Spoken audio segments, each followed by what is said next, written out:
have, oh, what was I that? get that little warning now when we record. So Okay, we're going to get started. Welcome everyone to our forum on connecting people with South Dakota Humanities Council, and it's brainstorming for human connections. We have some very special guests as usual, but these are also very special uh, in that they have some unique information that they're going to bring us that is a little bit technical, but it's designed that how that uh, technicality can help us to connect with other humans. That's why we have them on. We have with us Reva Goldberg. And Reva, raise your hand so that everybody knows. Of course, you could see her label. And we also have Laura Free, which don't get that bent. She's not really free. She costs money, but but she's free, like in freedom. So today we're going to be talking about podcasting. And podcasting is one of those kind of things that has become kind of a new literary outlet or platform because, people start off by just talking to each other, in the cave. Then they start writing, painting the walls of the cave, as far as we can tell, with their stories. If something happens, to illustrate a story. It was like the urban or the rural PowerPoint back in the day. They painted on the wall and just say, "Well, I was over here with this deer, and then a bear jumped out," and then have a bear point to the bear. Um, then things went along for a while, and people started writing. And then, but that writing was mostly limited to a few people who had the leisure time and discretionary income to be able to figure out a writing system, learn a writing system, and then have time enough to sit down and actually learn to read and then read the writing system. Well, that went on for a long time until Gutenberg. And Gutenberg made it possible for more people to actually have, well, in the West meaning Europe, you know. Uh, Before that, the Chinese had figured out that, you can actually put these things in blocks and print out a whole bunch of them instead of just one. And I might add that that was kind of a military innovation, basically, because you had this empire they were building and they had to communicate with all of these people. So lots of things drove this uh, desire to spread information. And of course, then after the invention of the press, we came with radio, TV, and then the internet. And then with the internet, it basically democratized the dissemination of information, because all before that, except for a few people who had their own presses, it was limited to the church or some governmental or some rich person who ends up being the de facto government uh, to of what would get printed and what would get disseminated. So fast forward, we get the internet, and then suddenly everybody can communicate with lots of people, if not everybody. And as time goes on, more and more of that happens. And one of the ways is just, in addition to email, websites, and all of those other kind of ways that the internet or the web, World Wide Web, made dissemination of information more accessible to more people. Then one of those iterations was podcasting. That brings us up to date, and the connection of why podcasting is important, because in with the email and things, you can send out, a whole bunch of emails, and people do, but then people get spam, and then people sort of shut that down. But the interesting thing about podcasting is that it makes it possible for us to uh, how can you say, put together packages of information in very unique ways. And we're going to get into some of that today. But I'm going to start off by asking my guest if they would just kind of identify themselves and kind of like introduce themselves, I can say. We've already identified you, but kind of introduce yourself with a short intro and like, well, what is it? Where did you come from? Where you're born? Where do you live? So that people get an idea of who you are. Then we'll go into a little clip that's going to tell you about podcasting. Sure. Reva, you want to go first? Sure. Hi, I'm Reva. Let's see. I was born outside Boston, but I have lived for the last 20 plus years in Brooklyn, New York, which is where I'm sitting right now.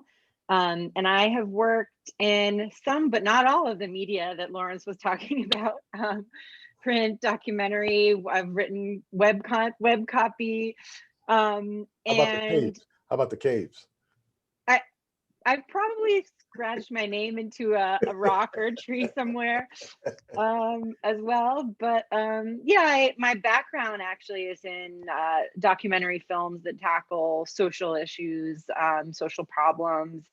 And about 3.5 years ago, I have recorded sound in making documentaries on sort of small scale productions where you would be holding the camera and mixing the sound, or maybe you have a camera person and you're tethered to them by a long cable and you're mixing the sound.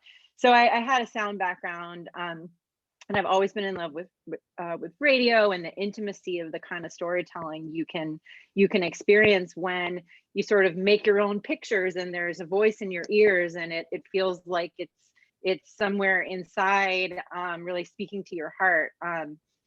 And in addition to going back as far as cave paintings, voices are also, the first things we hear in the womb, we can hear before we can see.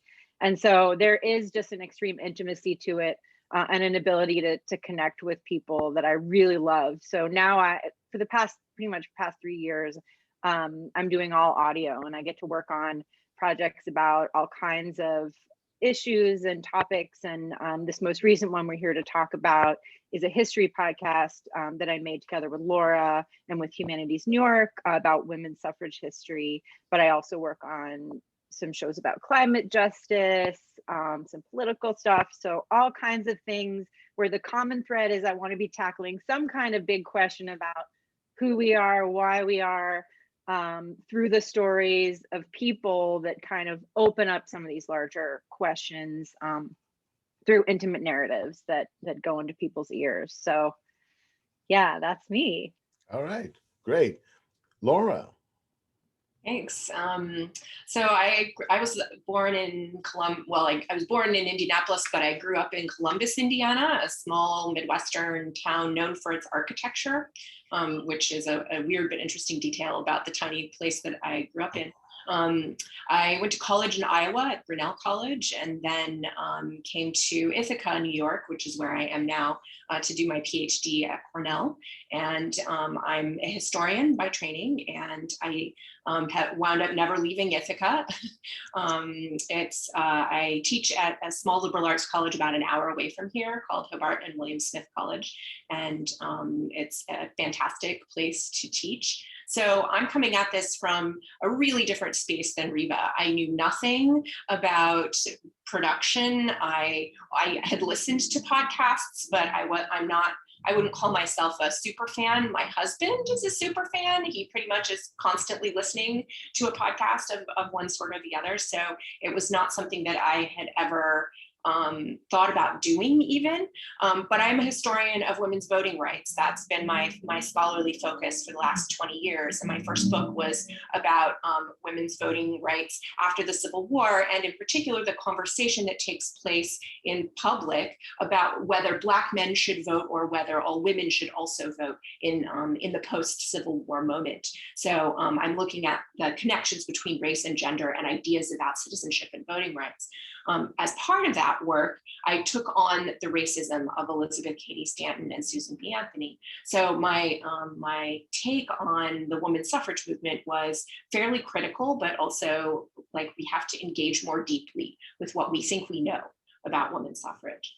I've been a board member at Humanities New York for the past, I think, 5 or 6 years. And so when 2020 rolled around as the 100th anniversary of the 19th Amendment, they were looking for ways to engage with that. And they came up with the idea of a podcast and approached Reva.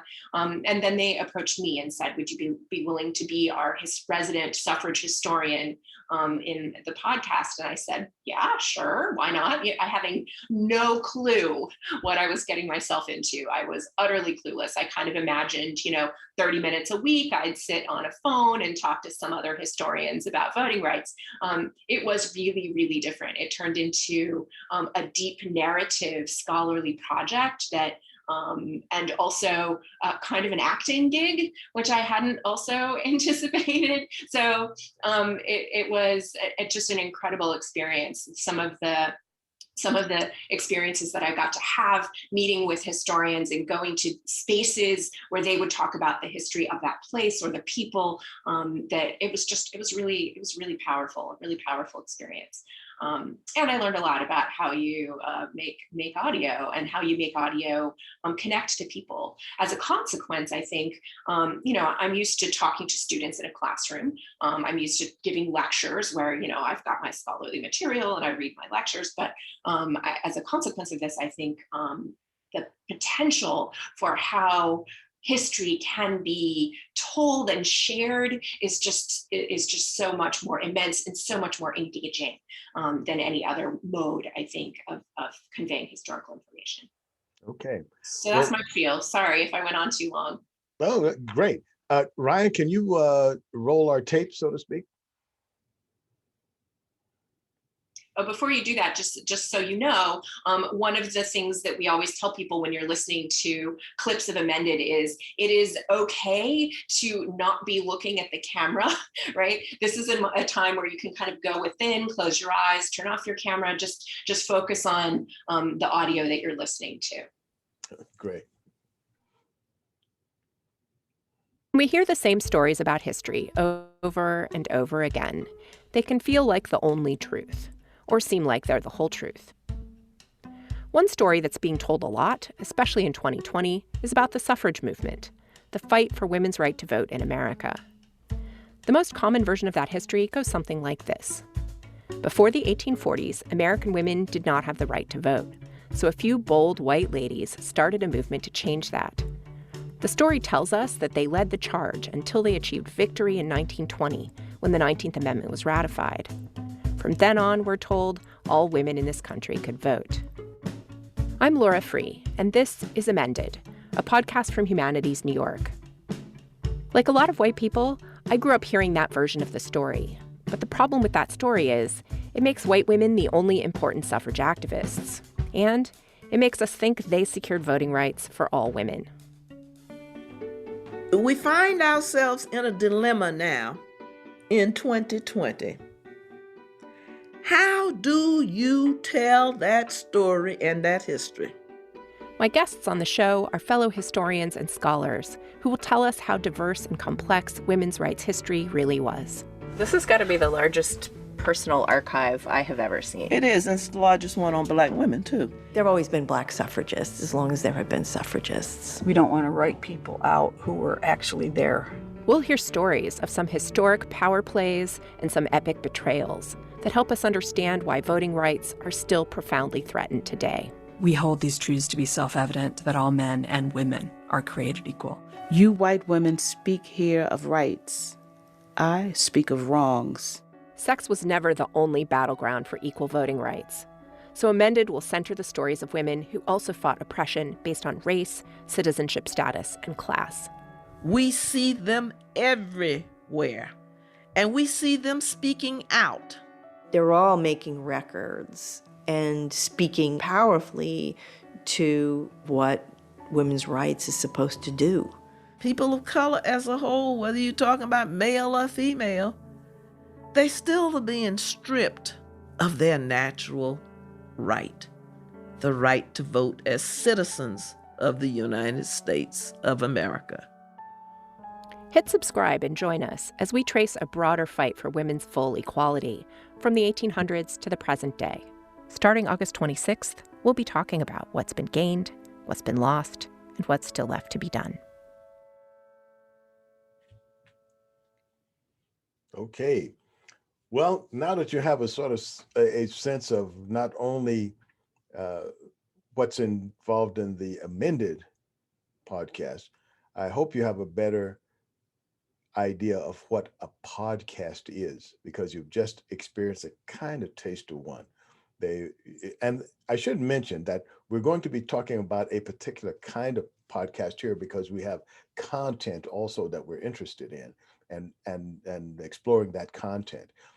But it should be noted that podcasts will span everything from EDM music to historical documents to lectures that people do, all kinds of things. They're all over the map. So don't get too settled on that this is the only thing or this is only what podcasts are, because you'll be going down the wrong path.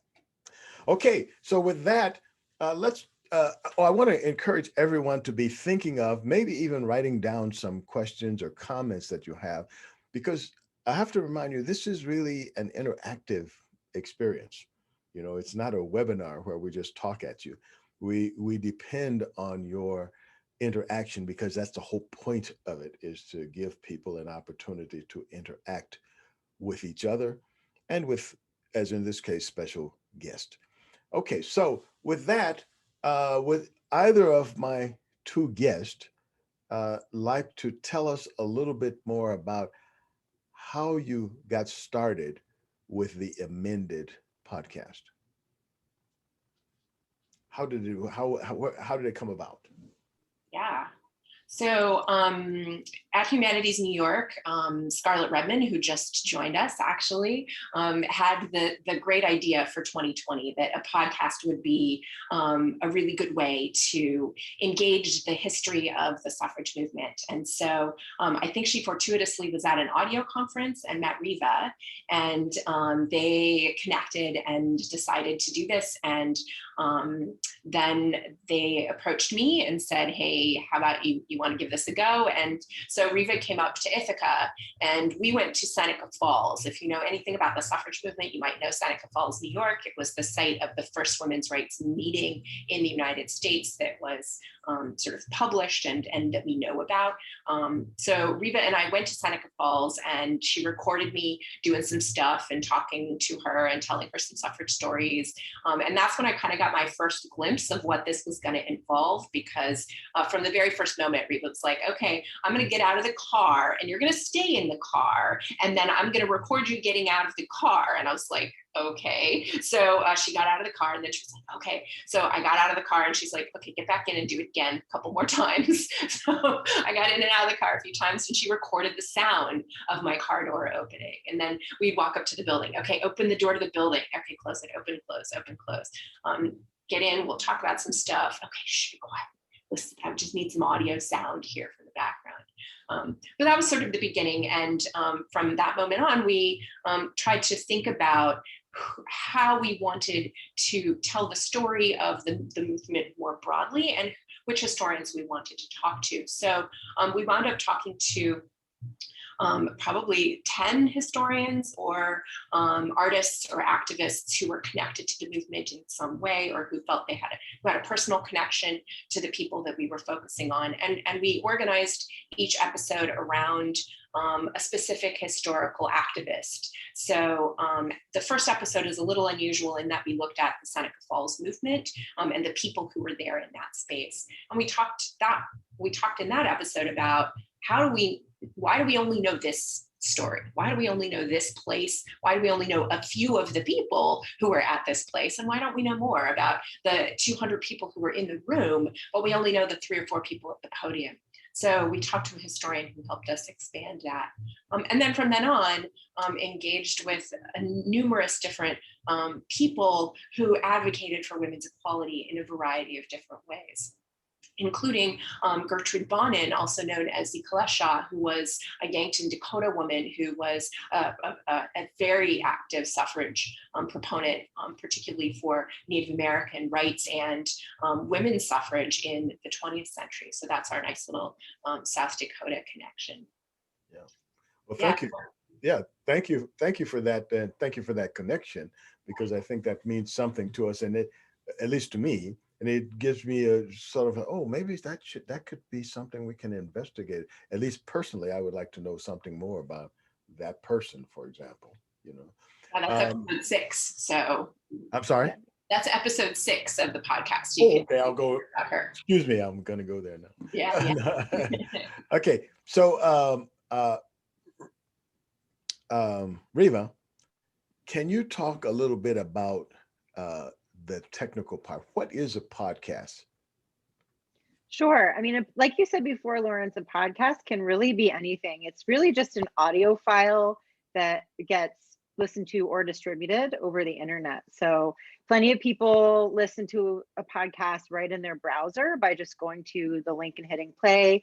Other people listen on a phone app. A lot of smartphones have either you download an app, or your phone, if you have an iPhone, it comes with a podcast app. And you can take it with you anywhere you want to go. You can go for a walk in the park and listen to a podcast on your phone. So it's something that has made the ability to talk to people really, really accessible. And all it is, it could, like Lawrence said, also, it could be an interview. It could be someone DJing and playing music for you. It could be a documentary like we've made. It could be fiction. There's a lot of sort of old school radio dramas that are now kind of being reinvented for podcasts today, with all genres, sci-fi, comedy, drama. So it could really be anything. It's when you say I'm going to start a podcast, it's like saying I'm going to start a website, because it could be about absolutely anything, or I'm going to write a book, right? It's just a format.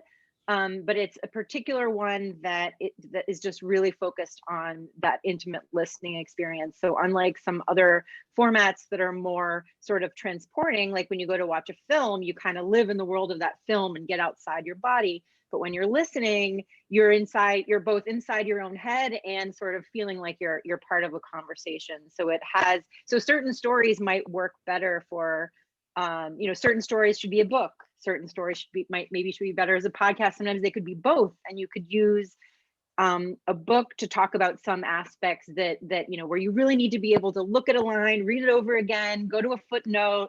That kind of thing wants to be a book. That for a podcast, it's something where you're ready to kind of close your eyes and have someone transport you somewhere into their world, and to kind of have an imaginary dialogue with them in your head. So that's sort of the technical to non-technical explanation. Okay. Well, I want to throw a question out to our audience now. And that question is, after hearing Reva's explanation about what a podcast is, and Laura's talk about how they are using it, what are some ways that you think that you might be able to use a podcast, whether you're listening to it? What are the kinds of things you might think you might want to listen to? Or what do you think, if you got the skills to do it, would you like to make a podcast about? Dun, dun, dun, dun, dun, dun, dun.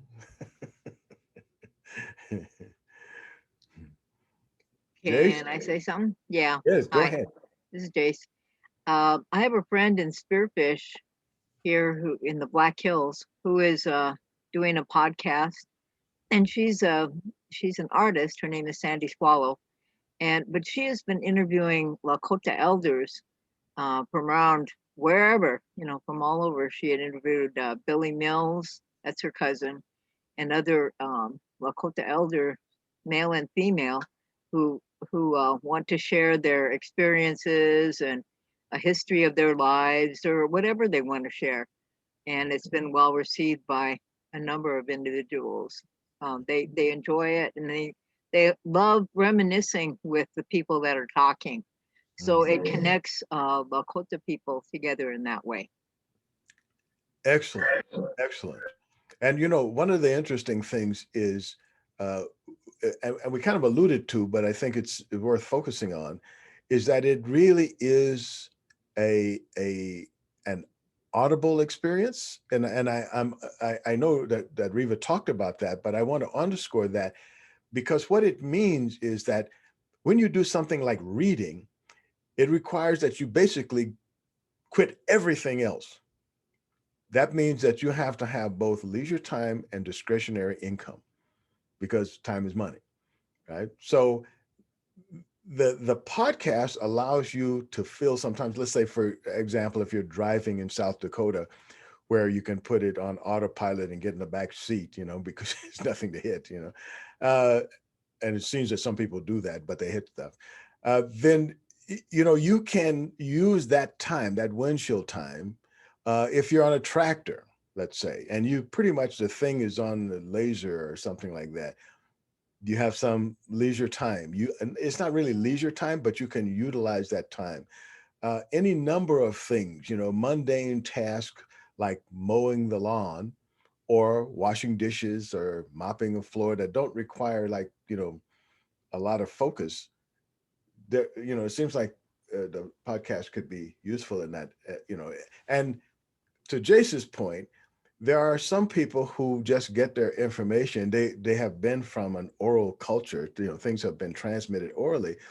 So podcasting can almost be like a book for them, but it actually is a more static, at least for as long as we have those records, those, they can be more static things, more precise. That person said exactly that. It wasn't someone interpretation or fuzzy memory that got recorded. It was the actual what they said, and then you can go back and listen to, other people can listen or listen at another time. So that really opens up some new possibilities. Any other ideas about how you might use podcasting? I was just going to throw out there that a friend of mine told me the other day that she did a whole bunch of home renovations while listening to Amended.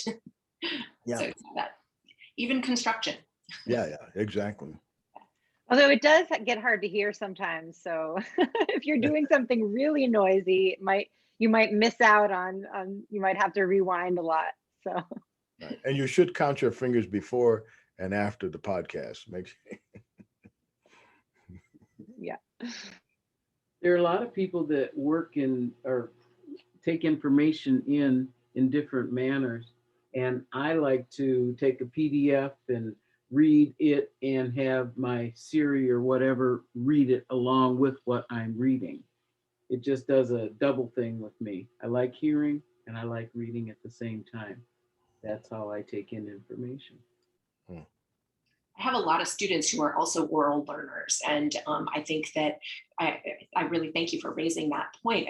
Lots of us learn in many different modes, and podcasting offers just a fantastic mode for people for whom audio is really a powerful means of engaging with information. And we always put a transcript for every episode on our website. So if someone prefers to read along while they listen, or for someone who has a hearing impairment, they can still see what the content is and still experience it. Mm-hmm. Jason, in case you didn't notice, Laura asked you if you knew if you could put up the name of the podcast, and I think other people would like to know that too. Anybody else ideas about how you might use a podcast to strengthen the human connection? Let's put it that way. Could that be used in a car, like driving on a trip and radio and things Absolutely. like that? And it would be neat if you had, children that maybe be in the car, whatever age, that they can really get a lot of information with that. Yes. When you download we should say something, I guess, about why don't you tell them, Reva, about the process of consuming a podcast? What are the ways that we can consume that? Sure. There's a couple of ways. You can stream it, which is what you do when you're playing it on a website, or you can download it and take it with you on your phone using an app. So I listen to a lot of podcasts in the car. I have a really old car that doesn't have any. Laura has a fancy car that has it can talk to her phone and all that. I got my car for free from my aunt who lives in Michigan, and it still has the CD input.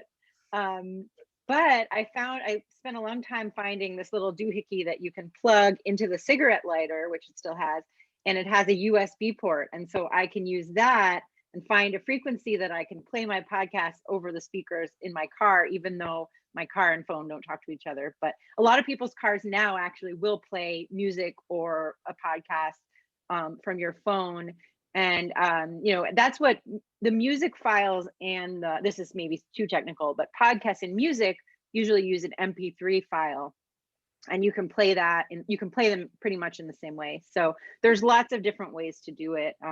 But I would say the one that most people, or the two I would say that most people use, are either Apple Podcasts, which is on Apple, iPhones, or Spotify, which is a music website now, is getting more and more commonly used for podcasting. And there are others for Android phones. There's one called Castbox. There are other ones too for Android phones. So it really, you have a lot of choices. It's just a matter of kind of finding the one that works best for you.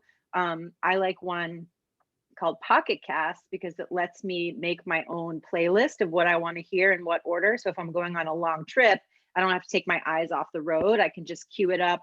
I can listen to, 10 episodes of the same show, or I can listen to, a news show, a music show, and I can sort of program it for myself. So that's why I like Pocket Cast, which is my favorite one. But there are lots of really good ones that are out there for your phone, and if all else fails, you can always play it from your browser, while you're cooking or whatever you're doing at home. Yeah. Can you tell us a little bit about how people can find it? Because I'm certain that some people here may have never even heard of podcasts, but can you talk about how they would go find a podcast and find something that they were interested in? How are they curated? Sure. Well, something that's recently happened, which is great, is that Google has started indexing podcasts better in searches. So you can actually search a topic that you're interested in and put the word podcast into your search, and you'll get almost too much, because at this point there's more than one podcast about everything, and some things have 100 podcasts about them. And so it is a little bit of a challenge to find the one that speaks just to you, because podcasts are so intimate. You really have to like the person's voice if you're going to spend hours with this person in your ear. So you might find 5 podcasts about the same topic, but there might be one host that you really like their interviewing style, or you really identify with them, or they make you think about things that you've never thought about before, and you like how different they are from your perspective. So you can find them just really by searching, and then you can either listen to them right there, or you can on your phone go to the App Store and download a free podcast player. And if you have an iPhone, there's already one there. It's purple and it's called Apple Podcasts. And you can search. All of those apps have search functions too, and so you can search. The searches. That's one of the things that the whole podcast industry is trying to figure out right now, is how do we, now that there are so many podcasts out there. At the beginning, there weren't as many, so it was easier to search, find the one about the topic you want to hear about. Now there are so many, and that the searches get less and less relevant. So there are actually some really great podcast newsletters that will send you recommendations and reviews. So one that I think this group might like is called Hurt Your Brain. And it's my friend Eric Jones writes that one, and he sends it every other Sunday. And he writes about, he'll send you links to podcast episodes that really made him think. So that could be a good one. There's one called Bello Collective, BELLO Collective, and it's curated by people who both make and write about podcasts, and they tell you, what they're listening to this week. And for me, sometimes those newsletters help me find things in a way that works better for me than just trying to search, because when I search, I get too many results, and my taste is very particular. I don't want to listen to something where someone is just speaking into their computer and I can hear their fan buzzing in the background, sort of like you can probably hear mine right now. So I have a particular thing I'm looking for, but everyone really has, it's very niche. Podcasts are very niche targeted, so you can really find something that does speak just to you. It can just be harder to find that thing. And you can also look to sort of some of the digital publications that you read or communities that you belong to. They often have their own podcasts, which you can find on their websites and click on and subscribe to. So there's lots of different ways to access them and find them. Yeah, talk about niche podcasts. I used to listen to a podcast that was for fans of wooden pencils. So, I mean, there's really podcasts about everything. If you have a TV show that you love, there's probably a podcast with people talking about each episode in great detail. You know, I mean, it gets really, really, really niche in terms of what you can, whatever your interests are, there's bound to be a group of other people who are making a podcast about it. Yeah. If you think of podcasts like the audio version of YouTube, if you're familiar with that, in a way, it's kind of that. In fact, some people use YouTube as a video podcasting medium, right? So and that says, like, if you have an interest, if you have something, you know, a particular line of thinking even, or just, you know, like people do it like, well, what I'm doing today, you know, or one of my all-time favorites is opening boxes. You know, somebody buys something and they open the boxes saying, well, oh, this plastic is really nice, you know, and I like the colors on this. And, oh, it's when you hold it, it crinkles. This is a better crinkle than another one, you know. So if you can have a podcast about that or a YouTube video about that, hey, the sky's the limit, you know. So what would you like to have? Or would you imagine yourself doing a podcast of? Anybody? Hi, Lawrence. I'll chime in here from New York State, if I may. Oh yeah, we've been looking for people from New York State. Well, I'm Scarlett. I'm with the Humanities Council in New York, so it's just a pleasure to join you all today. And I worked with Reva and Laura on Amended. Humanities New York, as far as like connecting humans. We're not very far along with this project idea, but we're working on a prison ecosystem initiative that looks at the impact of incarceration on families and individuals. And so we're toying around with the idea of doing a podcast telling the story, or having formerly incarcerated individuals tell their stories. So I think that going deep into that individual experience and really walking with someone through their day and getting, you know, and like Reva says, it's intimate, and you can really intimately get connected with these individuals who have experienced mass incarceration. And I think it just helps. I think it has the potential to help us think about these issues on a really human level, and take it out from the mass data of numbers of people incarcerated and numbers of communities impacted, and bring it down to the individual. Mm-hmm. So if I'm understanding you, Scarlett, you're saying that you could use a podcast to more or less humanize the data and humanize the experiences that people have, and bring it down to a narrative or in a framework in which people can see it better or feel it better. I think that's a great way of putting it. And I think so podcasting can amplify, you know, the stories of people who have been marginalized in our national mythology or our national political conversation. So that's what Amended was doing with some historical figures that haven't gotten the attention that they deserve. And I think it has so many different possibilities along those kind of justice-oriented lines. Mm-hmm. Mm-hmm. Anyone else? Possible ideas of a podcast that even that you would like to see done? Well, just building. Todd. No, please. Go ahead, Todd. Well, I was just going to say, just building really briefly on, on the last target, Malcolm Gladwell's, Talking to Strangers. If you've heard the audiobook, is kind of a collection. Now he has his own podcast, but it was really interesting bringing history alive. It was spectacular in that form because he used audio clips from history to build parts of it, but not all of it. And he brought people in to talk about it in different parts. And so I think it just speaks to the form, you know, where long form journalism at one time held its way through serialization and how you read stuff a lot of times in newspapers or even in novellas or books, or, you know, podcasting in some ways has kind of allowed modern technology to kind of provide a bridge across, you know, this very fractured media landscape. And I think that's why people really kind of are attracted to it, because it has elements of something you'll be familiar with, you know, whether it's audio or the storytelling or the historical aspect or even that form of journalism. And so, you know, if there's, like you said, it's very broad, but there's something usually in every one that, you know, will kind of click with people one way or another.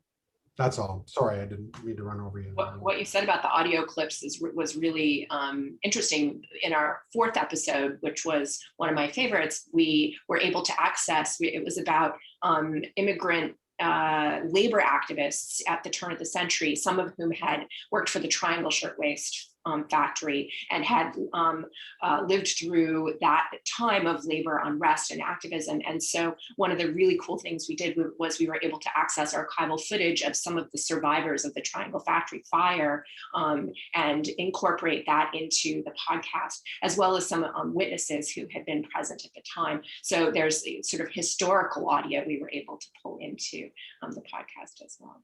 Yeah. And some of the episodes we did took place, you know, in the 1800s, in the early, you know, days before. Actually, I would say almost every episode took place mostly during points in history when people were not being recorded in any form. And so, in order to bring that to life, we would try, you know, a lot of times, like Laura said earlier, we would go to a place and create a scene there, or we would try to make sure that when someone was talking about something that had happened, they were speaking in vivid scenes, telling us this happened and this happened and this happened, as opposed to just sort of answering cerebral questions about a topic or talking about theory or specific information about laws and dates and places. We really tried to keep it, we tried to keep it so that you're always sort of being immersed in a scene, even if it's just someone's voice, like an audiobook telling you about the scene, or if we're actually taking you somewhere and reacting to something that we see in front of us. So you can do that. There are tricky ways to do that, even if you don't have archival material that you can draw on, but that always helps a lot. Yeah, I really liked what Reva did in the 3rd episode. We had Frances Ellen Watkins Harper, who was a Black activist in the 19th century, and we were describing a meeting that took place in 1866, and we envisioned her walking through New York City to get to the site of the meeting. And Reva put in kind of old-timey sounds of horse clopping and birds, and then sort of a door and footsteps on pavement, and that really brought you in, even though we don't have a recording of Frances Harper, that brought you into that moment and helped you follow along with her and feel like you were really there. Naima, you had a comment or a question or something? Yeah, I like what they're doing, because sometimes I do have that radio voice, don't you know? But anyway, you were on the Zoom when we were talking about the podcasts that the sister and I were thinking about doing. One of the things that folks that we've been through this together know, my whole year, and maybe on into, who knows, 20, 30 or 40 or whatever, is about cause and effect. For so many people, there is, this happened and they have no idea why it happened. And when you were talking about the clip clop on the street and whatnot, some of the idea of what happened would be the door, that squeaky door opening, glass shattering and whatnot with the radio. And being able to have that, I don't know what you call that gets you, just grabs you. Having that, but for me and some of the folks that are thinking about it, it is cause and effect. You do this, and this is the possibility, or several possibilities. Having people expand to what what possibilities are. And a podcast was the way we were thinking about doing it. Anybody want to join? Raise your hand. Yeah. Anyone else? Ideas for podcasts? Now that you are experts and know what it is. I have Crystal? an idea. Sure. So I used to do a radio talk show. Lawrence, you were one of my guests on it. And so for 2 hours, I would, on our tribal radio station, I would talk about getting real about life on the res. And it would just be a whole array of conversation, maybe talking about grief, story, mostly relationships, storytelling, just bringing in guests to talk about what they're good at, what they know. And we just talk for 2 hours. And then some people would say, you know what, it feels like I'm just like listening into a very private conversation, just getting real about it. So I am interested in podcasts with the work that I do. So right now I'm working with a domestic prevention shelter program, a nonprofit. I'd like to talk a little bit about that on a podcast. I'd like to continue on getting real about life issues on the res with, just letting people know, some things about who we are as Dakota people, our life, our styles, just a whole array. But so from the experts, I would just have a couple of questions. Like, do you think 30 minutes is good, 60 minutes? What's better, like time wise? And then number two, how much is it going to cost if I do invest in a podcast? What kind of equipment do I need? Do I need the headphones and things like that, like the supplies? And then do you think that conversation is better with one or maybe better with two people on podcast? What would make it the most interesting? And the last question, how do you get people? Do you just put your podcast out there and just hope and pray that somebody will latch on to what you're saying, and then they tune in again every week? So that's my questions. I think you really honed in on sort of what the most important questions that anyone who's thinking about making a podcast should think about. You really kind of have a great list of what are all the practical concerns? And you even have one that most people really fail to think about to their detriment, which is, how are people going to find this? Where's my audience? How do I reach them? And something that we found at Humanities New York working on Amended was that we had to put almost as much work into finding our audience and reaching them as we did into making the show itself. So those two things really have to happen in parallel, because there are so many podcasts out there now. It's really difficult for one that's, even if it's really, really good, for people to find it, because it'll just be buried under, keyword search only takes you so far. And the type of thing you're talking about is so personal and specific that, it might be hard for those topics to get found. So I would say always thinking about, in parallel with creating your show, thinking about who are the people that I'm trying to reach with this first, like who sort of come up with in your head with the profile of who your listener is and some of the places that they go for information. So what are the websites they go to? What are the publications they read? What are the other podcasts they listen to? And that's a way where when your podcast is ready, you can go to those places and make sure that your podcast has a presence, where the audience you're trying to reach goes. So that's something to think about. And finding newsletters that reach your listener, your ideal listener. And something we found too is we had a very clear sense of who our ideal listener was, but once we could reach enough of that ideal listener, then there would be word of mouth, and they would tell other people, and they would tell other people, and they would sort of be our grassroots ambassadors. But we just had to get to them first. And if we hadn't gotten to them, they wouldn't have been able to share. So yeah, I can't stress enough how important the audience building element is, and really knowing who you're talking to.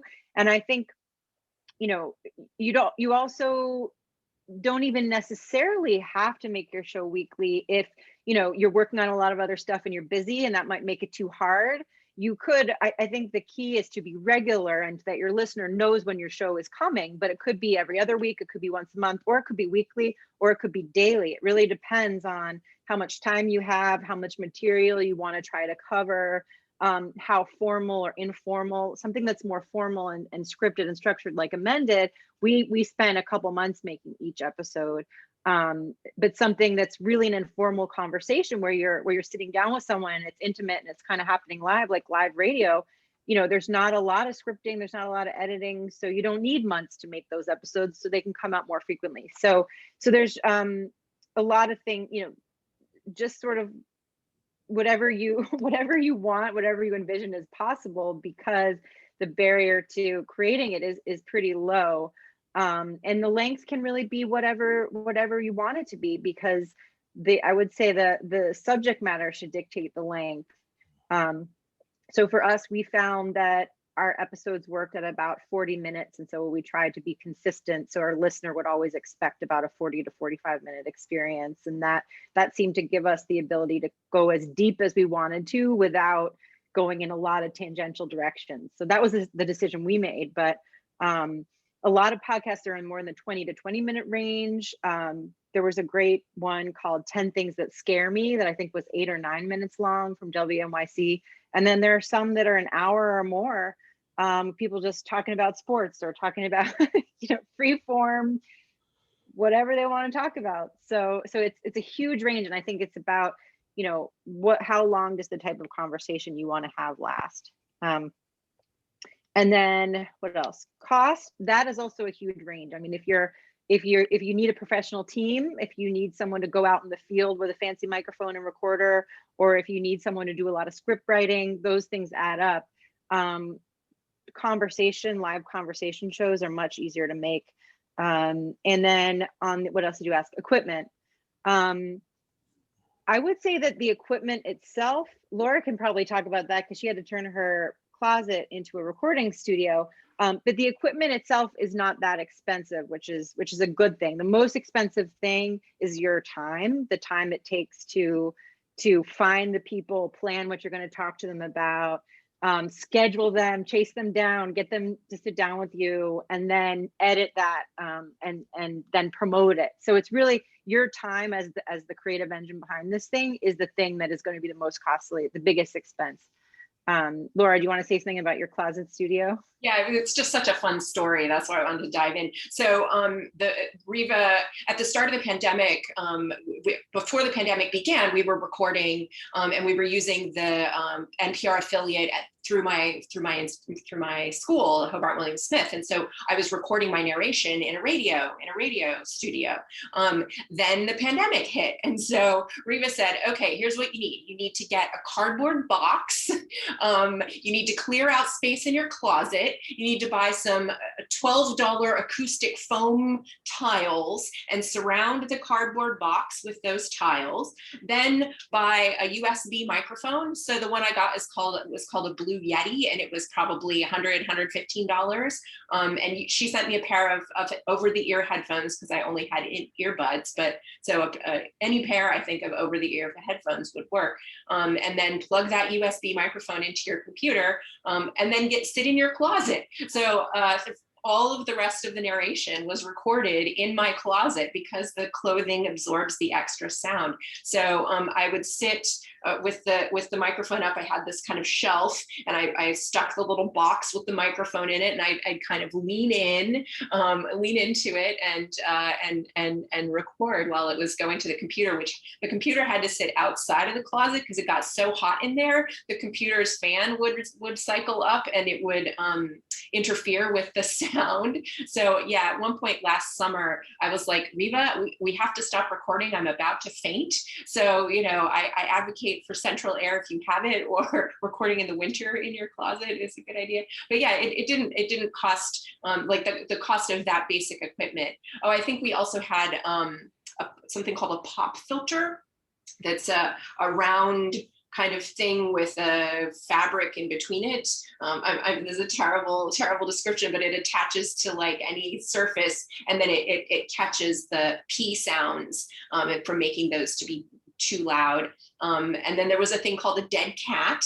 That's the technical term, Reva assures me, that is like a furry looking thing that sits on top of the microphone. So, and the pop filter, I think, was $10. The dead cat was maybe $6. So, the sort of initial startup costs in terms of the just basic recording equipment was not that high. But yeah, but your time, I think your time and energy, Reva had a good point. Anyway, it's fun. A couple of things I would say is one, that the synthetic dead cats are much more effective than the real ones. And the other, yeah, and they're much easier to get, Then the other thing is, don't forget your phone mic. The phone mics are incredible these days compared to what microphones used to be like, right? So, and also the one thing about equipment is the best equipment is usually the equipment that you have, So don't wait to start your podcast simply because, oh, I don't have the best microphone. Get started. As both Laura and Reva said, look, the most expensive thing is you. You are the content, and the content is king. So, if don't let the equipment stand between you and putting out the podcast. Just get her done, as they say. But we would be remiss if we didn't talk about the cost of actually getting the podcast distributed. Can you talk about that? Maybe Scarlett wants to talk about that. Not to put you on the spot, Scarlett, but Humanities New York is the organization that decided to make and distribute Amended. And just putting your podcast, oh, sorry. Whoa, loud music behind me, sorry. You can't hear it. So it's actually free to just put your podcast on iTunes, to go individually and add it to all of the podcast players, or just get a SoundCloud account, which and you can put the audio files on there. So that is not that costly. The more costly thing is taking steps to actually do public outreach. So that's much more expensive than just technically making the audio file itself available. And I would say one of the most helpful things, and these ideas were from Reva as our professional producer. One of the most helpful things for growing the audience is doing cross promotions with other podcasts. So as you have friends who do podcasts, or if there's a like-minded podcast, you reach out to them and ask if you can do a cross promotion.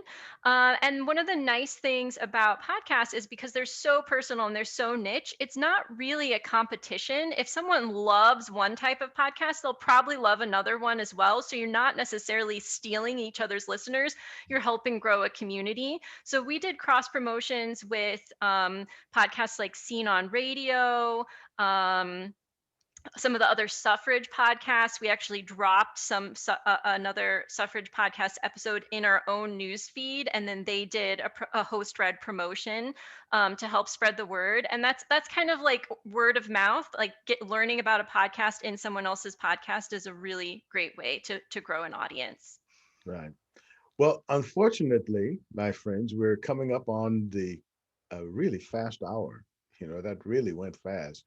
And there's so much more that we could say, but I hope that those of you who have joined us have gotten an idea about ways that you could also extend your human connection, whether it's by consuming podcasts or whether it's by doing a podcast yourself. And I should mention that Reva, you said that you only have in your new car, you only have the CD.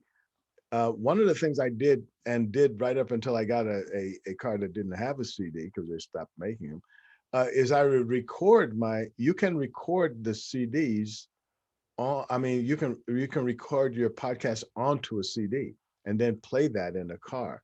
It's a little tricky, and if you're not real techie, it could kind of drive you nuts, but it is a thing, and as well, you can do put them on flash drives and listen to them that way. So there are all these different ways: your phone, your flash drive, your CDs, even DVDs, when they play the sound.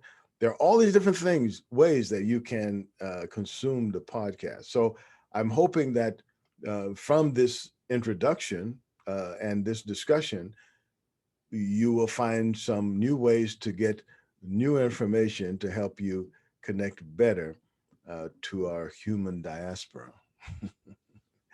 So with that, I want to thank everybody. Thank you, Laura, and thank you, Reva. Thank you, Lawrence. Thanks for having us. It was so nice to see Thanks for having us.